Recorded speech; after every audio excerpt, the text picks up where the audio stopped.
Hello friends, स्वागत करती हूँ अपने यूट्यूब चैनल पीके सिंगर में। तो कैसे हैं आप सभी? उम्मीद करती हूँ बहुत अच्छे होंगे। तो मैं आज शिव जी का भजन लेकर आई हूँ। तो अगर पसंद आएगा तो लाइक शेयर कमेंट करिएगा, और अभी तक मेरे चैनल को सब्सक्राइब नहीं किए हैं तो प्लीज़ कर दीजिएगा, और साथ ही बेल बटन को भी क्लिक कर दीजिएगा ताकि मैं जो भी वीडियो डालूँ उसकी नोटिफिकेशन आपको सबसे पहले पहुँचे। तो चलिए स्टार्ट करते हैं। रोज रोज गौरा जी मारे निताना, रोज रोज गौरा जी मारे निताना, नैहर चली जाइब ए भोले बाबा, नैहर चली जाइब ए भोले बाबा। हमरे नैहर में बटे पूड़ी मिठाई, हमरे नैहर में बटे पूड़ी मिठाई, भंगिया का गोला देखी जिया घबराला, नैहर चली जाइब ए भोले बाबा, नैहर चली जाइब ए भोले बाबा। रोज रोज गौरा जी मारे लिताना, रोज रोज गौरा जी मारे लिताना, नैहर चली जाइब ए भोले बाबा, नैहर चली जाइब ए भोले बाबा।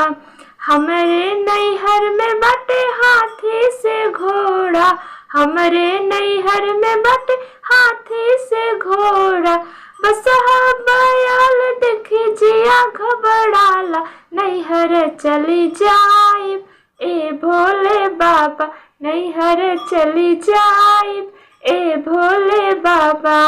रोज रोज गौरा जी मारे लिताना, रोज रोज गौरा जी मारे लिताना, नैहर चली जाइब ए भोले बाबा, नैहर चली जाइब ए भोले बाबा।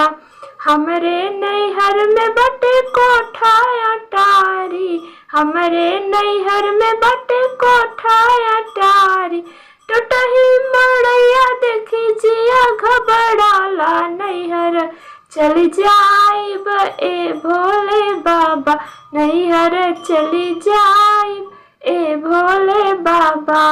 रोज रोज गौरा जी मारे लिताना, रोज रोज गौरा जी मारे लिताना, नैहर चली जाइब ए भोले बाबा, नैहर चली जाइब ए भोले बाबा। हमरे नैहर में बटे पीला पीताम्बर, हमरे नैहर में बटे पीला पीताम्बर, मृग के छाला देखी जिया घबराला, नैहर चली जाइब ए भोले बाबा, नैहर चली जाइब ए भोले बाबा। रोज रोज गौरा जी मारे लिताना, रोज रोज गौरा जी मारे लिताना, नैहर चली जाइब ए भोले बाबा, नैहर चली जाइब ए भोले बाबा। Thank you.